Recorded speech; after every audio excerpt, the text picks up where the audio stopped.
Okay. So, welcome to Taming Your Worry Bully, a fresh, practical approach to quiet your mind and take back your power.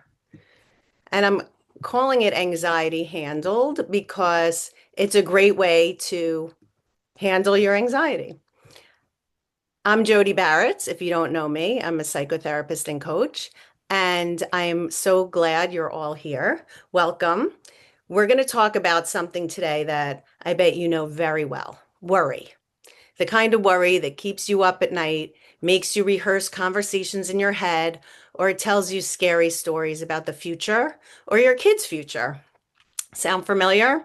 If so, you are in the right place because by the end of this session, you're going to walk away with a simple framework to handle worry in a totally new way. I've been helping women for decades navigate anxiety, loss, difficult relationships, and life's challenges so that you can move forward and live fully. And today we're going to learn how to deal with that inner critic or worry bully, that voice that drives you crazy. You'll see that it's not your enemy, it's just a misguided protector. And I'm going to show you how to tame it instead of letting it run your life. So, what if that inner voice is not the enemy, but a worry bully that you can learn to tame? So, in this session, we're going to talk about why your worry bully shows up and what it's secretly trying to do for you. It's a three-pronged framework to call it, calm it, and change it. There's simple shifts that make a big difference in how you handle stress and anxiety. And we're going to talk about how to stop fighting your anxiety and make it work for you. So let me ask you this. Does your mind ever keep you up at night, replay the same thoughts on repeat, spiral into the worst case scenario, constantly worry about your kids or the state of the country or the state of the world, on and on and on? Can you guys relate to any of this? If you can, put yes in the chat. Just open up your chat because we're going to use it throughout the webinar today. So if you can, I can't really, oh, maybe I can see the chat. So if you can relate to this, let me know. Yeah, I think it's pretty normal, right? We all kind of have these anxious thoughts in our heads that kind of keep coming up. Our mind is like a worry thinking machine. As many of you probably know that my mom passed away recently, and I thought that I would not be able to survive losing her. And no, that's not a picture of my mom on the screen. But I was a wreck and would practically hyperventilate at the thought of a world without her. And now that she's gone, somehow I am still here. I am surviving. I am giving this webinar, and I'm able to talk about her in a way that doesn't set me back and make me, completely decompensate. So the worry and the anxiety that I felt, and this is a pretty big one, right? This is a major life change. The anxiety was somehow worse than the actual event. Our minds make things out to be way worse than they are. And I know how heavy worry can feel. Just scrolling on my phone these days can keep me up all night in fear. So even though the fear may be false, you guys know the acronym for fear, false evidence appearing real. The fear may be false, but the anxiety is real.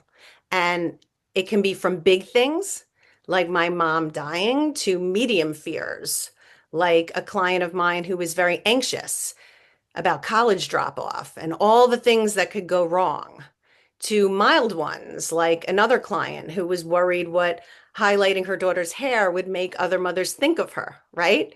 It's real.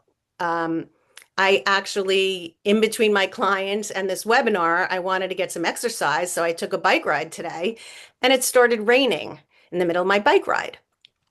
So what happens? My stress response went off. I'm like, oh no, what if it pours? What if it's slippery? What if I get soaked? What if I'm freezing cold, right? all of those things started popping into my mind. And that is what I'm calling the worry bully. We can't help it. We worry mostly about our kids, from who they sit with at lunch to are they ever going to launch? We were born that way. And why were we born that way? Because from an evolutionary standpoint, our brains are wired to worry. Because who knows why? Why are our brains wired to worry? Put in the chat if you know why. Why do you think? From an evolutionary standpoint. Survival, 10 points for survival. Yes, to keep us safe, right? Protection, exactly, to protect us. So, if I always tell my clients who are very stressed out that if you were in the caveman times, you would have been the survivor. And the people who were a little bit more chill would probably have gotten eaten by a lion. So it's a survival instinct. It's there to protect us, right? But now everything in our world, we're kind of receiving like it's that lion, right? Everything is contributing to it. So I don't know why I can't change my thing. So does this does this sound familiar? You look fine on the outside, but inside you're struggling, right? It's like we look fine, we're functioning day to day, but inside we're living with this like low level anxiety, right? Like just we don't know why. Something might not have happened, but it's almost like it's just there. If you feel that, put yes in the chat. If you feel just some kind of discomfort as you move through the world. Okay, I got a few yeses. You are not alone, obviously. Okay, a lot of people feel this way. You are not alone. You are not broken. You're just stuck in a world that never really teaches us how to deal with discomfort or anxiety. And that's exactly why we're here today. So, what is the real problem? The real problem is most people think that we're uncomfortable, we have anxiety, and the goal is to get rid of anxiety. But that really was the old way of being, right? Like that's how therapists used to treat, like, let's get rid of your anxiety. But the more you try to get rid of your anxiety, the more you feel it. So, what do? When we feel it and we have the discomfort, we try to push it away. We have a glass of wine, we go shopping, we're online, Netflix, anything to get out of the discomfort. So are you ready for the secret? I actually saw this photo as I was in California a couple of weeks ago. Do not be anxious. And I just drove by that and I'm like, seriously? Okay, if it was only that easy, we could just be not be anxious. So the key is to lean in, to chill out. That is the key. We have to actually learn to relate to it, to deal with it, to talk to it. Your anxiety is not you, it's just a part of you that you can manage. You don't want to get rid of it because when we try to get rid of it, what do you think happens? It gets louder. And it's okay to feel how you feel. That's why this is called taming your worry bully, not eliminating it. It's all how you relate to it. Anxiety about having anxiety leads to panic. That's really what a panic attack is when you start to feel the anxiety and then your thoughts are like, oh no, I'm getting anxiety. Oh no, what's going to happen? What's going to happen? And that's what leads to the panic. So learning how to tame that anxiety is really crucial. And most people don't want to feel uncomfortable. So they control, ignore, distract, which is not good. So anxiety is also a result of not being present. If you've known me for a while, I talk a lot about mindfulness and about being present. And why is that so important? Because if your thoughts are in the future, you tend to get anxious. If your thoughts are in the past, you tend to get depressed. But if you can just be in the present, you can get through today, right? So if you just say to yourself, I can get through today. And that's all you need to do because the future, how can you be in control of something that happens in the future? And anxiety is really about a lack of feeling in control. So if you're in the present moment, you usually can handle it. Now, if you have fear in the moment, yes, you can have fear in the moment, but anxiety is about something in the future. And it's really an inability to trust your future self. So think about that for a second. You can handle everything so far. Why couldn't you handle this? So if you can really trust yourself, like, all right, when it happens, I'll deal with it then. I will be able to handle whatever happens in the future when it happens so that you can feel less anxious. Okay? So you just need to get through the day 1 minute by 1 minute. But before we meet your worry bully, well, actually, let's meet him right now. Meet your worry bully. Look at these questions. Am I doing enough? Am I good enough? What will they think of me? What if I fail? What if my kid can't handle school? What if something happens to them? What if something happens to me? I mean, this is, those thoughts that go into your head. And today we're going to talk about anxiety in a way you've probably not heard before. So I'm going to give you a fresh way to think about this anxiety through the worry bully, and we're going to call it, calm it, and change it so it doesn't run the show. Think about a bully on the playground. They push you around, they tell you what to do, they make you feel small, and the worry bully does the same thing in your head. And as we mentioned before, it actually thinks it's trying to protect you. So it whispers things to you like, don't take risks, you might fail, or prepare for the worst so you won't be disappointed.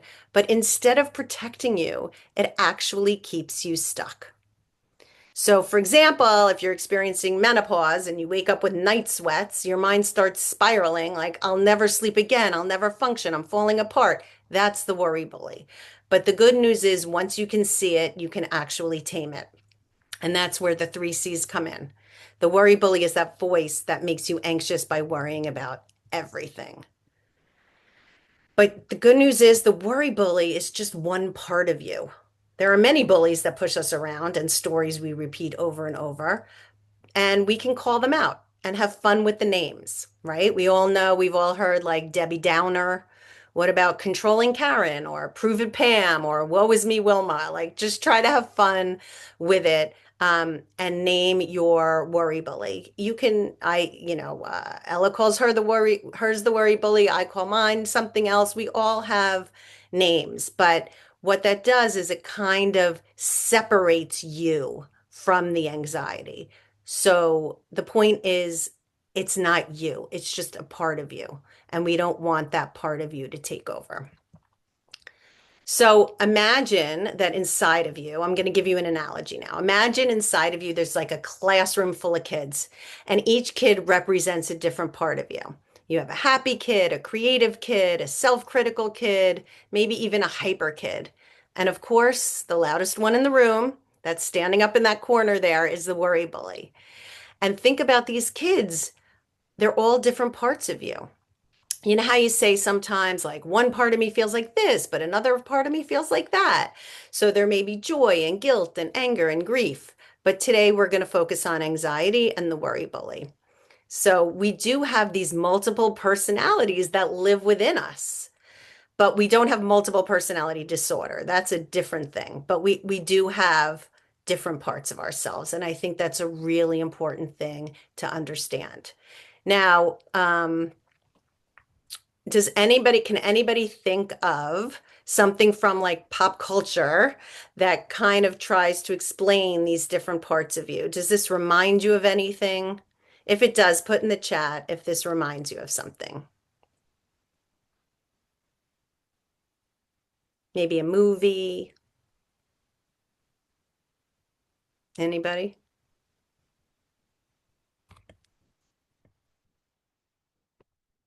Inside Out. Yes, that movie Inside Out, right? And we are going to, oops, talk about that. So here is a little graphic of me that I made with some app. I don't really know, but that I am the teacher, right? Just like you are the teacher of your own classroom. And inside out is, all those little parts of you over there. Um, so you're the teacher, you're in this classroom, and if the worry bully grabs the chalk and starts teaching the class, everything changes. The happy kid goes quiet, the creative kid stops drawing, and the confident kid doesn't even get a chance to speak. And suddenly your whole inner world is being run by this one anxious part. But the good news is you also have a teacher in the classroom, and the teacher is your calm, wise, grounded self, observing all the different kids or parts of you. The teacher doesn't yell or punish the worry bully. She doesn't shame the worry bully. She doesn't wish the worry bully wasn't in the classroom. She just watches them without becoming them. You don't have to over identify with the parts that are upsetting you. It's just one part. So instead, this teacher says, I see you. Thank you for your input, but I'll take it from here. And that's what leadership is. So maybe put in the chat if you're comfortable putting in the chat like a thought or a common worry that you have over and over again.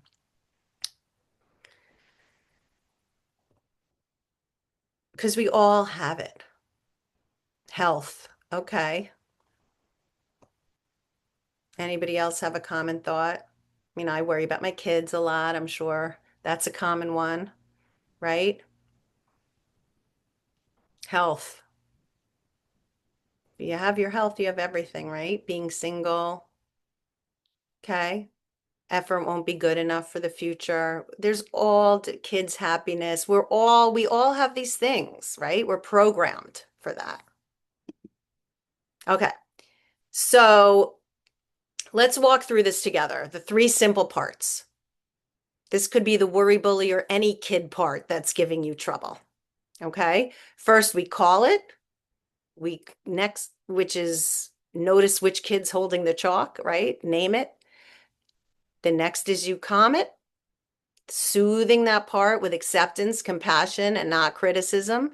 And finally, you change it. Invite your teacher, your true self, your observer to take the chalk back and guide the class. This isn't about getting rid of the worry bully, but it's about making sure it does not run the show.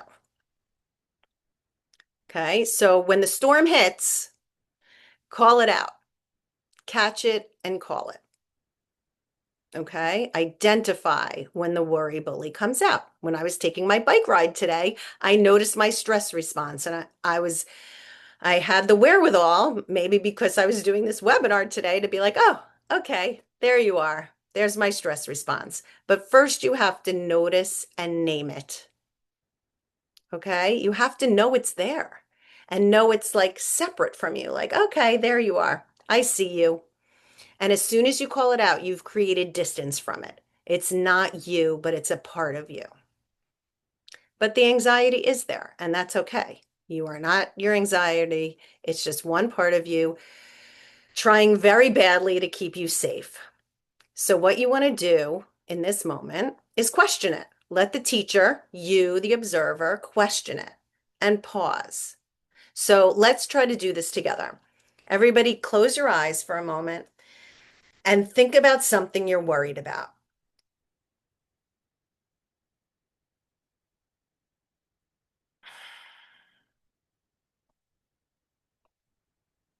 Could be just one thing, anything, doesn't matter. And I want you to ask it, what is it trying to tell you? What does it want you to know?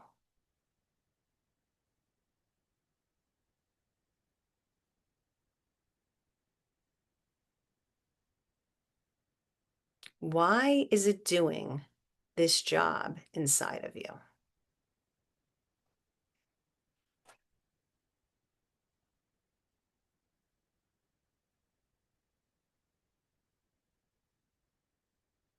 So this is actually you, your real true self, talking to that part of you. So now it can't be you because you're actually talking to it, right? This helps us separate ourselves from it, right? Why is it doing this job inside of you? Put in the chat if you feel comfortable talking about what job the worry bully is doing inside of you? What is it? Why is it doing this job? What is it trying to tell you?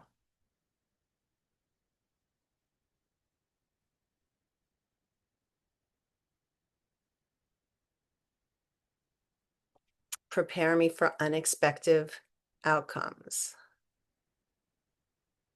Because if I know it, I can control the cause. Okay. At least I think so. Cute. So, yeah.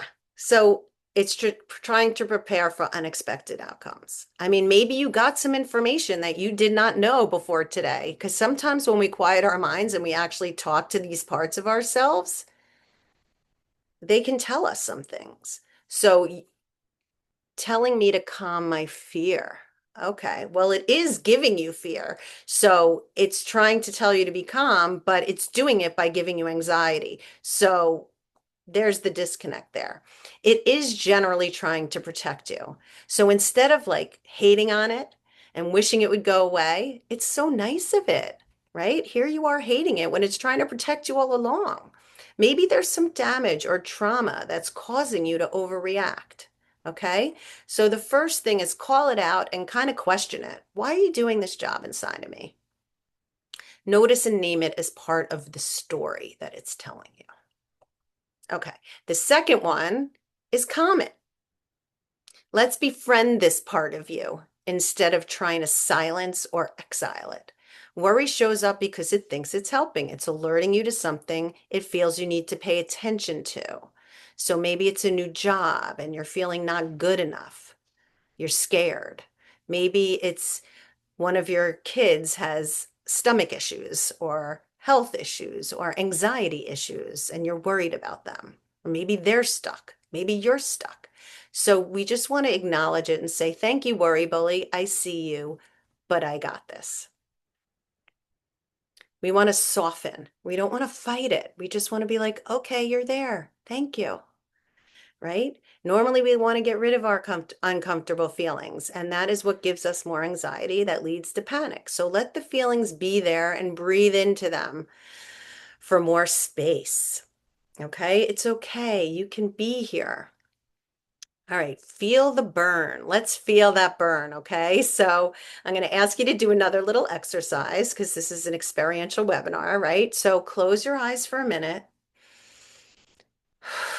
Take a deep breath or two.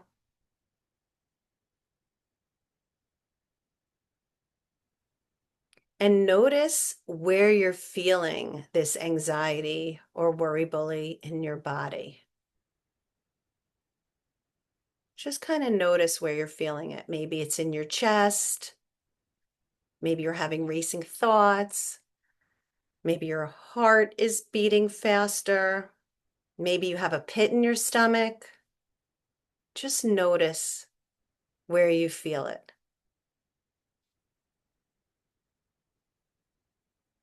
And let's take a moment to describe to yourself what you feel. Maybe you even want to notice what color it is or shape it is. And once you do that, what's happening right now? Now you're processing and you're allowing those feelings to be there instead of ignoring it and just going to get a glass of wine or shop or whatever. You're actually allowing yourself to feel it and you're making some space for it and some room for it and you're paying attention to it. But what it's also doing is it's getting you out of your head. You can't be panicking in your head if you're focused on your body, right? And we can normalize this. Of course, I feel this way. Purpose is to warn me. I'm going to make friends with it. I'm sure anybody in my situation would feel the same way.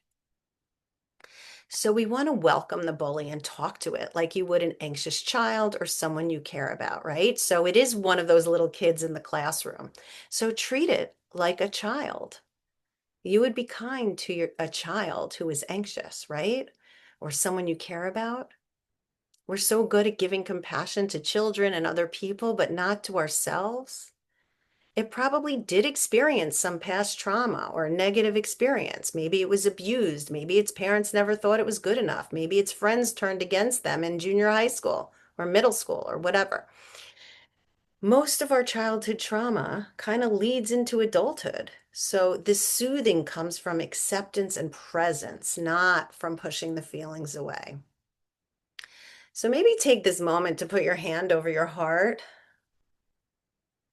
close your eyes again, and say, you know what? This is a real struggle for me. This is a moment of suffering.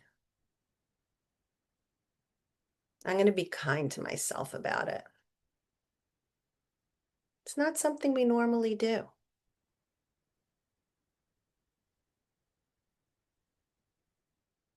How do you guys feel doing that? Maybe put in the chat how you feel after just this light touch of putting your hand over your heart and giving yourself that compassion and saying it's okay to feel what I feel. I don't have to change it. I don't have this pressure to change how I feel. Oh, I love that. Feels warm and safe, more validated, right? Like it's okay to feel it. You don't have to get rid of it. Warmth. Yeah. I had a client once who was depressed, and she came to me because she was depressed. And I said, it's okay if you feel depressed. She's like, really?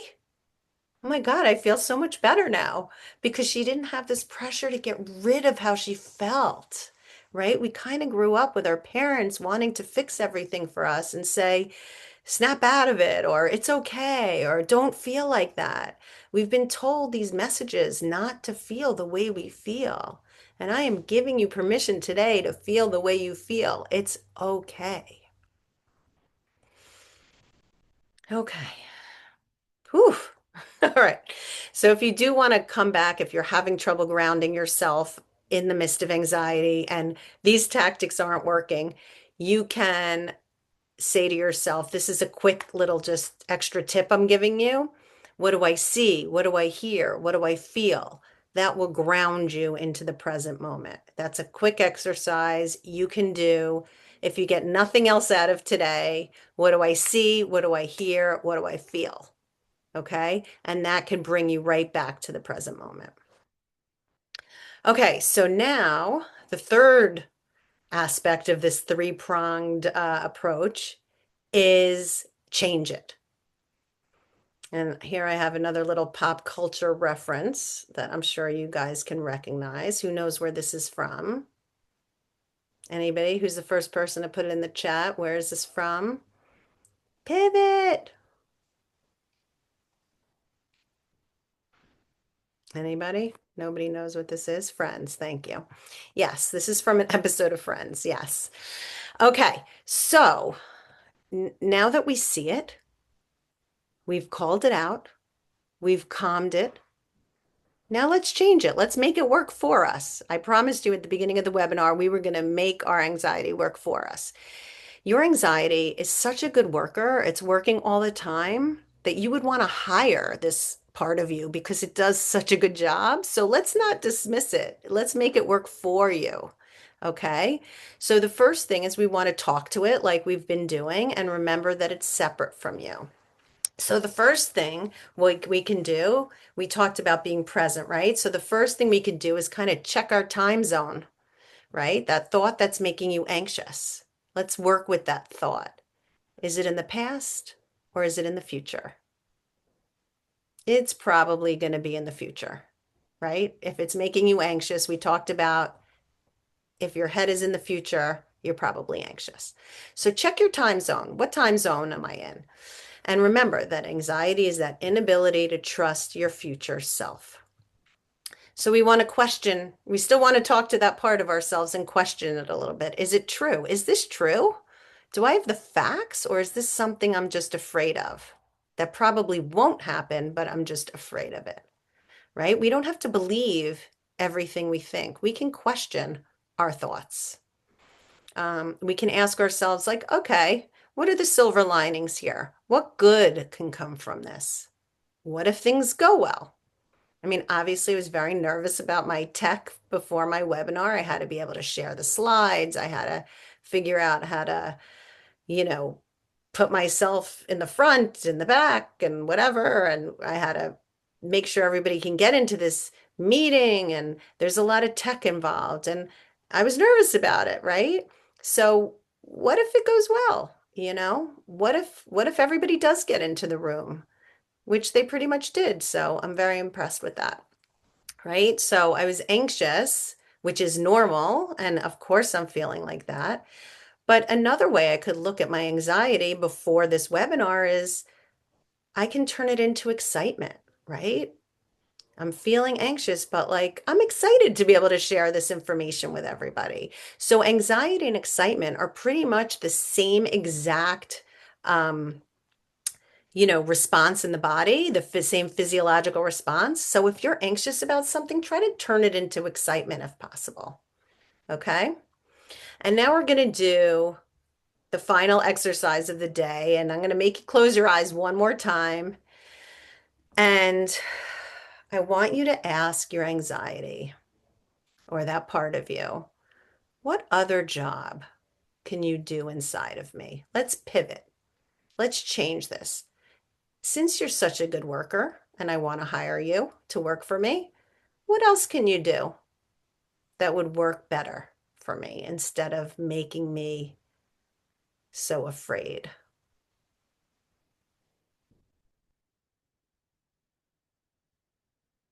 What other job?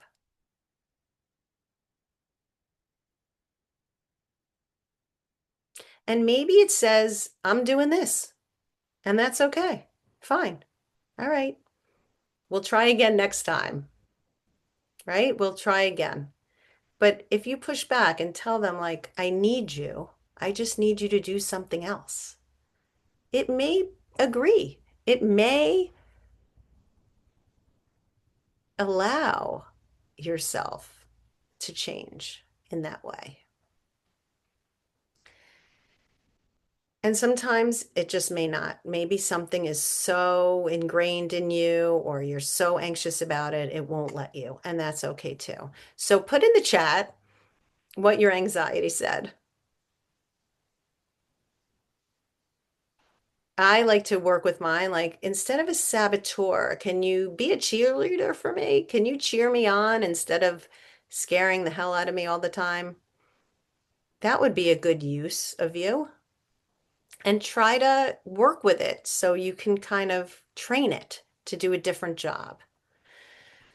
Anybody have a preparing me in a poor positive, giving energy to make the problem better, solve a problem?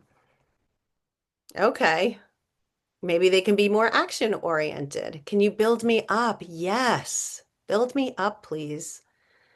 And work with it and train it and think that way so that you can use it to, instead of insulting you or telling you the worst case scenario, or motivate me to do something about it. That's a good one too. Rewire me. Yeah, you can rewire you by training this part of you to think in a different way. And it's uncomfortable at first, but if you keep having different thoughts, your brain will rewire, right? So it's not easy, but you do it. So motivate me to do something about it, right? We get anxious when things are out of our control. So control what you can. Most anxiety does come from feeling out of control. So focus on what you can control, which is your attitude toward your anxiety. You can control that. You might not be able to control the thoughts or the feelings, but you can control your attitude toward it. And we're kind of looking at it today in a different way. You can't eliminate worry, but you can change your relationship with it and move forward anyway. I like to call it a mop. So, like I was riding my bike today in the rain, um, and I started panicking. I was like, okay, how can I calm myself in this rain, right? How can I use it as a challenge to start to rewire my anxiety, right? So I was like, okay. And I started by talking to it like, I can do uncomfortable things. This is my opportunity to tolerate discomfort. and I'm going to do it as a challenge. I'm going to look at it as a challenge. I can tolerate this uncomfortable feeling.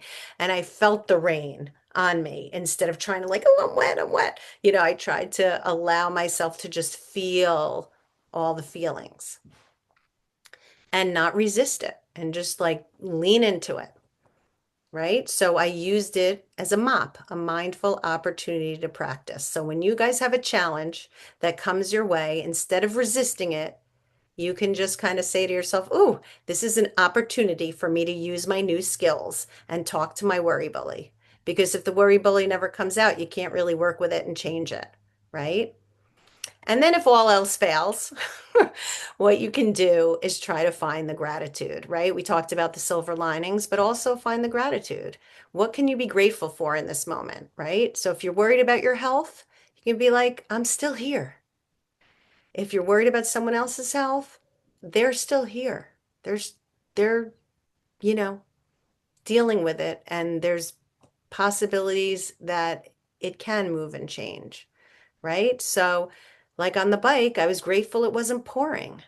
I was grateful I wasn't sliding all over the place. I was grateful I had an electric bike. So, I was thinking about gratitude and what was going right. So, gratitude always changes your mindset. It always reprograms your brain to kind of scan for the positives. So, if you get nothing else out of today, we have call it, comment, change it. We have what do I hear? What do I see? What do I feel? And gratitude. Gratitude is also a huge one. Okay. So call it, comment, change it. And another bonus is when you understand your parts, not only can it foster compassion for yourself and all the damaged parts of you, but then you can start to see that when other people upset you or do things that are unskillful, as I call it, this is just a bonus tip, you can see that it's because of their damage parts. They're acting in a way because their anxiety or they feel the need to protect themselves. And that's why they're acting like that. It doesn't forgive or excuse their behavior. So let's not go there, right? But it can help you understand that it's just one part of them. It's not the whole them. It's just this one part that was damaged so that you can start to feel compassion for them or for other people in your life and seeing it as just one part, right? It doesn't mean they're selfish, but maybe a damaged part of them is. It's not their whole self. Like when somebody brags all the time about how great they are, how great their kids are, how much money they have, whatever it is, I see that as insecure. Oh, they have an insecure part. I don't take it personally, or I don't take it as they're trying to make me feel bad. I don't really care about that. I just care about how I act and how I respond to things. That's my only responsibility. And if they want to act in a certain way, that's their damage and that's their problem. That's a you problem, right? That has nothing to do with me. So when you can see and give compassion to yourself for these damaged parts of yourself or these parts that are overactive or whatever it is, your stress response, you can also start to have compassion for other people and not personalize their behavior. Okay, so imagine this. You're no longer stuck in what ifs or not enough. You stop comparing and you start enjoying yourself. You have better relationships with your friends and family and yourself. You know what matters and you actually live by it. And you feel like yourself again by taking action. So maybe you're feeling stuck or alone or unhappy and overwhelmed.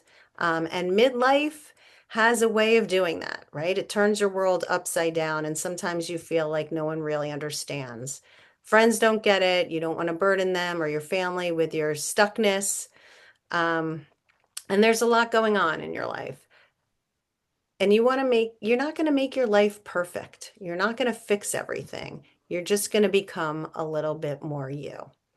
So if you, why don't you put in the chat what you got out of today? If you got something out of today, let's summarize here and just put in the chat, what little tidbit are you going to take with you? I know I gave you a ton of information, but what's one thing you got out of today? I like to do that because it'll help other people also.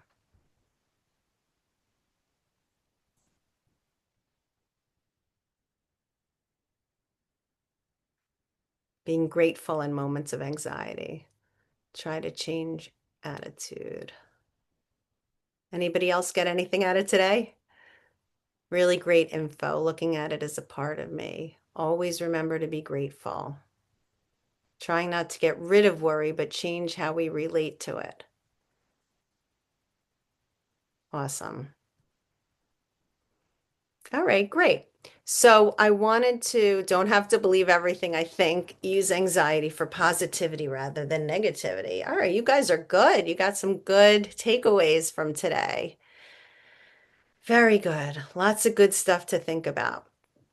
Okay, yeah, I know it's a lot, and there is a recording that will be sent to you. So if you do feel like you want to revisit this, you will be able to. But I also wanted to offer to you today, if you are interested in learning more about this stuff or learning how to think in a healthy way, with a healthy mindset, so that you can bring more calm and peace to your life, I do have a group that I wanted to tell you about today. It's called Maximize Midlife and Beyond. And it's a lot. We have a lot going on. So it's nice sometimes to be able to talk with a like-minded group of women who understand you and feel connected. We want to feel connected. I mean, I want to feel connected anyway. I think it's really important. So this is a bunch of women. Some of you probably here today have been in my group before. Some of you may be in my group now. Some of you never heard about my groups, but I do have a group that is 2 live calls per month. We have discussions on midlife topics like menopause, adult kids, aging parents, grief, life transitions. You do get discounts on individual sessions with me if you need to or want to.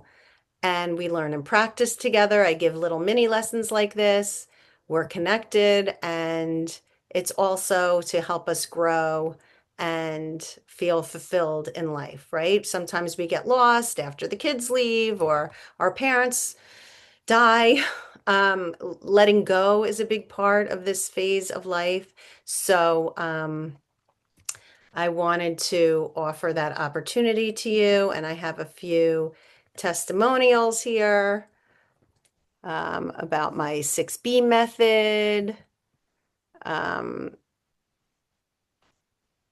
you guys can read them. I don't need to read them out loud, but basically, I have a few texts that I've received about the group and about my work. So if you don't know me, I'm establishing some credibility here.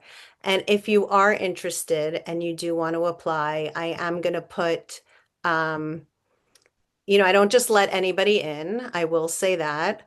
I like to screen people for the group because it is a small private group. And if you need too much, I kind of want to see you privately first. But I'm opening up some clarity sessions, calls with me, for women who are ready to do the work and just need the right support to get there.